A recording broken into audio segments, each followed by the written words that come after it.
on raccourcisse quand même le temps d'intervention du conférencier à un quart d'heure, parce que normalement, on devait s'en aller à 20h, donc il nous reste un petit quart d'heure, 10 grandes minutes. Ça sera un tour de force pour lui. Je voulais lui poser une question, mais je la lui poserai après, pour ne pas alourdir déjà la chaîne des questions. Donc, un petit quart d'heure. Très bien.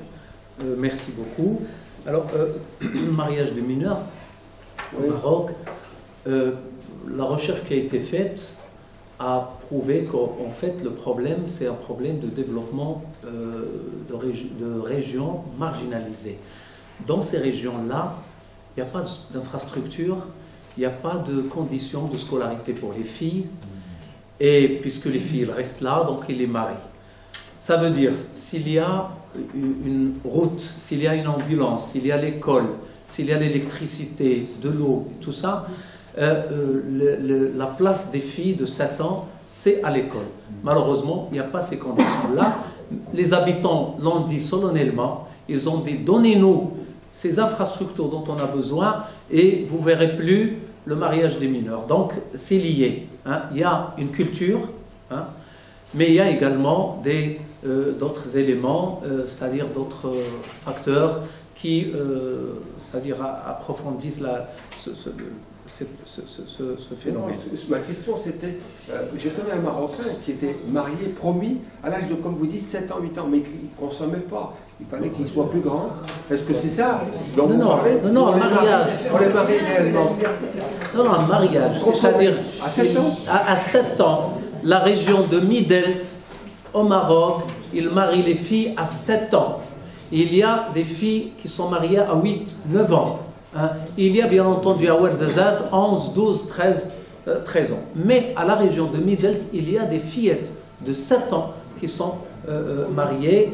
Et il y a des cas qui ont été étudiés de près. Il y a des statistiques, il y a toutes les données qui ont été publiées par les organisations qui s'occupent de ce problème. Alors, le problème du Moyen-Orient, c'est vrai que le Moyen-Orient aujourd'hui est l'origine d'un tas de problèmes parce que ça alimente cette idéologie religieuse fanatique. Il y a de nouveaux phénomènes qui apparaissent à cause de la crise qui règne dans ces États. Ce qui s'est passé, c'est qu'en 2011, il y a eu un ébranlement, il y a eu les révoltes, tout s'est écroulé, mais il n'y avait pas les bases solides pour, c'est-à-dire réinstaurer un état de droit. Et c'est pourquoi que la tribu, le tribalisme, c'est-à-dire le communautarisme, toutes sortes c'est-à-dire de regroupements qui se font en dehors de la conception de l'État moderne sont apparus. Et aujourd'hui, ils sont en grande difficulté parce qu'ils n'arrivent pas à c'est-à-dire réinstaurer l'État comme il était, ou bien de dépasser les difficultés vers un état de droit. La question palestinienne, si on n'arrive pas à la régler, bien entendu, l'intégrisme continuera parce qu'il s'alimente de cette question. Pour se justifier, il s'alimente de la question palestinienne, comme la gauche radicale, hein, marxiste, pendant les années 70, 60-70, a beaucoup instrumentalisé la question palestinienne pour récupérer, pour embrigader les gens. Également, aujourd'hui, l'intégrisme religieux, il instrumentalise beaucoup cette question, ce qui impose impérativement, c'est-à-dire de la résoudre pour qu'il y ait un État palestinien indépendant.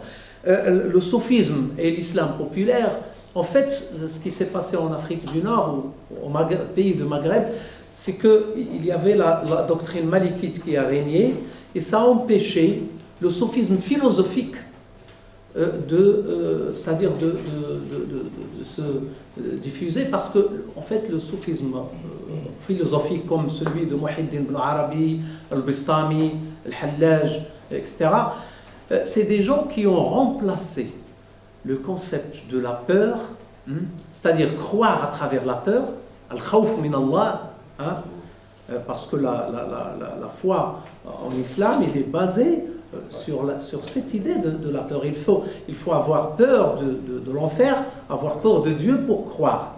Hein. Ou bien espérer au paradis. C'est-à-dire, le soufisme a proposé autre chose, c'est-à-dire croire à travers l'amour de Dieu, c'est-à-dire s'unir avec l'absolu, avec l'idée de Dieu. C'était une idée qui puise ses racines dans les cultures anciennes, persanes et hindoues, etc., hellénistes. Mais dans le Maghreb, malheureusement, cette doctrine n'a pas réussi parce qu'il y avait, c'est-à-dire ceux qui monopolisent la pensée religieuse, c'était les fuqaha de la doctrine malikite. Mais on a connu le soufisme sous forme de zawiya.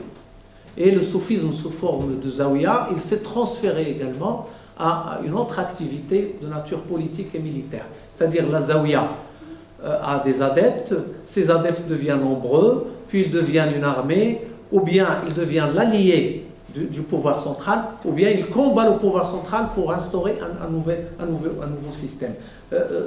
Donc le soufisme, au sens philosophique, malheureusement, ça a été étouffé hein, à travers les siècles par cette religiosité qui s'attache au texte, à la lettre.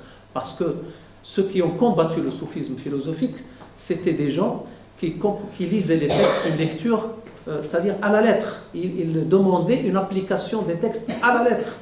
Ils ne voulaient pas d'interprétation rationnelle ou bien d'interprétation spirituelle.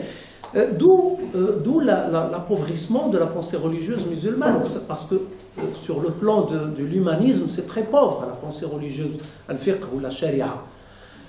Aujourd'hui, on a besoin d'humaniser un peu l'islam c'est-à-dire en relisant un peu les textes avec une ouverture sur les civilisations humaines. Alors, pour le retour du religieux aujourd'hui, le retour du religieux dans les pays musulmans, ce n'est pas la même chose pour le monde d'Occident. Chez nous, le retour du religieux, c'est le retour du religieux du groupe, malheureusement. Pas le retour du religieux comme liberté individuelle. On a besoin que le retour du religieux soit personnel. C'est-à-dire un individu qui vit dans un monde qui se matérialise de plus en plus, sans le besoin c'est-à-dire d'un peu de spiritualisme, etc. Ça, on n'est pas contre. Au contraire, ça peut enrichir la religiosité marocaine, par exemple. Mais malheureusement, le retour du religieux, ça arrive dans le cadre de courants islamistes ou intégristes. Le courant des frères musulmans qui est un courant mondial, bien financé, ou le courant wahhabiste qui est également un courant mondial bien financé. Donc la religiosité, le mode de religiosité qu'on propose, c'est un mode de religiosité du groupe qui impose ce mode de religiosité à l'État et à toute la société. Et bien entendu, ça conduit c'est-à-dire à la catastrophe parce qu'on a aujourd'hui des phénomènes qu'on n'a jamais connus. Par exemple, des gens qui tabassent les femmes dans la rue, comme les salafistes l'ont fait en Tunisie, comme d'autres l'ont fait juste après 2011 au Maroc, à Tiznit, à Rabat. Hein. C'était un phénomène qu'on ne connaissait pas. Malheureusement, aujourd'hui, il s'installe. Il y a également beaucoup d'intolérance dans la rue, dans le milieu public, beaucoup d'intolérance. Les femmes sont chassées de plus en plus des cafés. Les cafés deviennent de plus en plus masculins au Maroc, c'est-à-dire des espaces d'hommes. Hein. Et il y a également une grande pression sur les femmes pour qu'ils mettent le foulard dans la rue. Il y a une étude qui a été faite, par exemple, une étude sociologique en Égypte, qui a prouvé que 85% des femmes voilées ont peur dans la rue. C'est-à-dire le voile, ce n'est pas religieux. C'est le voile de la peur. La femme n'a plus le courage de sortir sans voile, donc il a peur d'être agressée. Il met le foulard pour qu'on la laisse en paix, mais il ne croit pas au foulard. Au Maroc, on se dirige vers cette situation, parce qu'il y a beaucoup d'intolérance Depuis 2011, depuis les révoltes jusqu'à maintenant, il y a beaucoup d'intolérance dans l'espace public. Et il y a même beaucoup d'intolérance dans le discours des officiels, c'est-à-dire des ministres, etc. On n'a jamais connu de ministre dans le gouvernement marocain qui parle de l'interdiction de l'art ou du théâtre, ou qui met des lignes rouges pour l'art. Aujourd'hui, on a des ministres qui parlent comme ça, qui parlent contre le tourisme, qui parlent contre la création littéraire ou artistique, qui parlent contre les femmes. Carrément, le chef du gouvernement marocain a insulté les femmes parce qu'ils ont organisé un sitting devant le Parlement pour revendiquer l'application de l'article 19, et la réaction du chef du gouvernement, c'était des insultes. Des insultes, il les a carrément insultés. C'est un phénomène nouveau qu'on n'a jamais connu au Maroc.